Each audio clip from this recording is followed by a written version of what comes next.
Bonjour, nous allons discuter aujourd'hui rapidement d'un thème grave et triste, mais bon, qu'il ne faut pas laisser sous le tapis.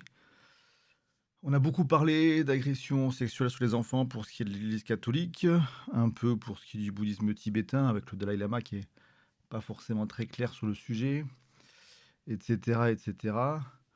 Longtemps, quand j'y étais, en tout cas, les témoins de Jéhovah pouvaient, enfin, ouais, avaient tendance à s'enorgueillir de pas être concerné par tout ça et se moquer volontiers, des catholiques à ce niveau.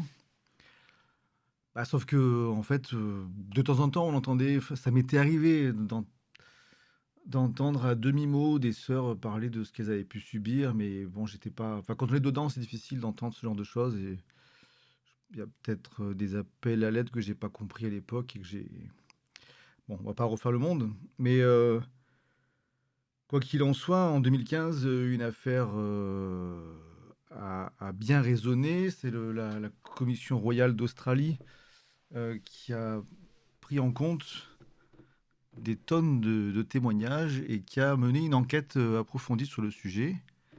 Et je pense qu'on n'a pas... Enfin, c'est le plus intéressant à noter au sujet des témoins de Jéhovah dans ce contexte-là. C'est là qu'on a eu vraiment les procès les plus retentissants, etc. Là, je suis sur une vidéo qui montre un ancien des témoins de Jéhovah en train d'être interrogé. Je vais pas la lire, hein, enfin, je vous encourage à y aller éventuellement, celle-ci ou d'autres, hein, il y en a pas mal qui sont disponibles. Dans celle-ci, l'ancien est interrogé à propos du fait que bah, si vraiment les témoins de Jéhovah estiment que certaines personnes doivent être exclues à cause de pédophilie. Alors, le grand problème, c'est que justement, c'est pas systématiquement le cas, hein. Un des gros points faibles des témoins de Jéhovah sur tous ces sujets-là, c'est qu'ils considèrent, bah, ils ont tendance à utiliser une justice interne et qu'ils considèrent qu'il faut deux témoins pour accuser un frère ou une sœur. Sauf que les gens qui sont des criminels pédophiles ont peu intérêt à faire ça devant témoins, quoi. Et ça génère des problèmes qu'on peut soupçonner facilement, hein, de gens qui s'en tirent facilement. Et enfin, il y a des témoignages dramatiques là-dessus, hein, mais là, je vais aller un peu rapidement. Donc cet ancien est interrogé sur le fait que même si dans de nombreux cas, dans de trop nombreux cas, il n'y avait pas suffisamment de mesures qui étaient prises, dans certains cas, quand même, au moins les frères, souvent les frères, mais enfin les frères ou les sœurs concernés étaient exclus. Mais sans que les autorités soient les autorités du monde, entre guillemets, hein, civiles, soient mises au courant, ce qui veut dire que la congrégation se protégeait elle-même, mais par crainte d'entacher la réputation du culte de Jéhovah, elle préférait ne pas alerter les autorités. Donc bon, voilà, l'ancien est un peu mis devant ces faits-là et ça, c'est difficile de s'en tirer glorieusement, c'est sûr. Alors je disais que c'était un cas intéressant, cette série de procès, puisqu'on trouve, hein, il y a beaucoup de... donc sur le site de la Commission royale dédié aux abus sexuels sur les enfants, on a le rapport, hein, enfin on a pas mal de documents récupérables, dont le case study 29. Alors donc on a un document là de plus de 100 pages. Là on était en page 77, je vais remonter. Un document de plus de 100 pages qui retrace, qui recense un peu tout ce qui a été dit sur le sujet. Et là, j'étais en page 77, je ne vais pas lire tout le document, bien sûr, qui commente un peu de manière assez synthétique tout ça. Je l'ai passé dans le traducteur DeepL et on va voir ce que ça dit en français. Compte tenu des différentes questions abordées dans le présent rapport, nous sommes parvenus à un certain nombre de conclusions générales sur la réponse de l'organisation des témoins de Jéhovah aux abus sexuels commis contre des enfants. Conclusion générale sur la réponse. Il y a non, il y a juste un petit copier-coller foireux. Nous considérons que l'organisation des témoins de Jéhovah n'est pas une organisation qui réagit de manière adéquate. La souris me gêne, voilà, c'est bon. aux abus sexuels commis sur des enfants. De manière... Ah mince, ça fait plusieurs fois que le copier-coller est un peu excessif. Nous ne pensons pas que les enfants soient protégés de manière adéquate contre les risques d'abus sexuels pour les raisons suivantes du risque d'abus sexuel. Ah là là, je vais essayer de faire attention à ces doublages. En tout cas, c'est à partir de maintenant que qu'on est sur les points importants. L'organisation s'appuie sur des politiques et des pratiques dépassées pour répondre aux allégations d'abus sexuels sur des enfants.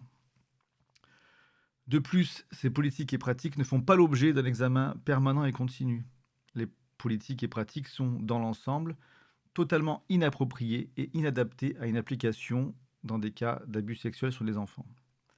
Le maintien et l'application par l'organisation de politiques comme la règle des 2 témoins dans le cas d'abus sexuels sur les enfants témoignent d'un grave manque de compréhension de la nature des abus sexuels sur des enfants. Bon, c'est ce que j'ai évoqué, hein, voilà. Le système disciplinaire interne de l'organisation pour traiter les plaintes d'abus sexuels sur les enfants n'est pas axé sur les enfants ou les survivants, en ce sens qu'il est présidé par des hommes et qu'il n'offre aux survivants que peu ou pas de choix quant à la manière dont leur plainte est traitée. Ça, quand je parlais de témoignages assez glaçants, hein, c'est la façon dont certains enfants ou adolescents, hein, souvent des jeunes filles, mais pas forcément seulement, la façon dont elles racontent comment les comités judiciaires, donc c'est cette justice interne avec quelques anciens qui vont écouter les plaignants, entre guillemets, la façon dont ça a été traité, c'est parfois vraiment scandaleux, quoi. Et il y a des cas où la victime est entendue en même temps que son violeur dans la même pièce aussi. Des cas où on a posé des questions très précises et très crues sur les actes, en laissant sous-entendre que la personne victime s'était peut-être un peu trop laissé faire, ou etc. Enfin, c'est horrible, je vais pas m'étendre là-dessus, mais on peut trouver malheureusement beaucoup de témoignages de ce type, hein, et il faut bien en parler de temps en temps tout de même, hein. C'est facilement mis sous le tapis tout ça, mais c'est un sujet important. Les sanctions prévues par le système disciplinaire interne de l'organisation sont faibles et laissent les auteurs d'abus sexuels sur enfants dans une situation de vulnérabilité. Voilà. Attends, c'est quoi la phrase est un peu bizarre. Ouais, non, il y a un problème dans l'utilisation d'IPL encore. C'est pas ça. C'est les sanctions prévues par le système disciplinaire sont faibles et laissent les, les, les agresseurs sexuels dans la nature, quoi, at large, voilà. Enfin, il les laisse en train d'agir dans l'organisation et la communauté. En général, DeepL est un bon traducteur et je sais pas comment il s'est débrouillé pour faire ces bêtises là, mais bon, c'est pas trop grave. Je vais faire attention et corriger à la volée. Lorsqu'elle décide des sanctions à imposer et ou des précautions à prendre à l'égard d'un auteur connu ou suspecté, l'organisation, hop, n'a pas le choix, c'est pas non plus une très bonne traduction. L'organisation, en fait, a un regard inadéquat sur enfin, comment dire, tire des conclusions erronées sur la façon dont l'agresseur pourrait réitérer ses attaques, en fait. Cela démontre un sérieux manque de compréhension sur la nature et l'impact de l'abus sexuel sur les enfants. La pratique générale de l'organisation consistant à ne pas signaler les cas graves d'abus sexuels sur des enfants à la police ou aux autorités, en particulier lorsque le plaignant est un enfant, témoigne d'un grave manquement de la part de l'organisation à prendre en charge les enfants victimes d'abus sexuels. L'organisation n'assure pas la sécurité et la protection des enfants en son sein et au sein de la communauté. Voilà, donc même si DeepL a un peu compliqué la chose, ça restait quand même un peu plus simple que de faire une traduction directement depuis l'anglais.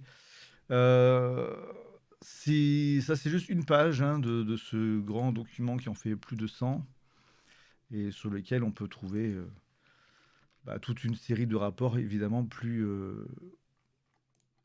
détaillés qui qui prennent le temps aussi de parler donc de l'exclusion, l'excommunication, la façon dont c'est traité, la façon dont ça interagit avec les cas d'agression qui sont mentionnés, etc., etc. Et donc c'est édifiant. Alors bien sûr, il n'y a pas de traduction, enfin c'est voilà, c'est un document australien qui n'est pas, à ma connaissance, traduit en français. Mais il y a des gens qui ont commenté par-ci par-là. Enfin, ça fait quand même 7-8 ans maintenant que ces procès ont eu lieu. Donc c'est quand même abondamment commenté sur Internet, plutôt en langue anglaise, mais bon, ça vaut le coup de quand même garder ça en tête et d'en parler aussi en français régulièrement. Je vais m'arrêter là. Je ne sais pas si je reviendrai sur ce sujet plus tard. C'est possible que j'en reparle à nouveau, mais pas tout de suite. Pour l'instant, j'estime que ce sera suffisant pour une introduction sur le sujet. Au revoir.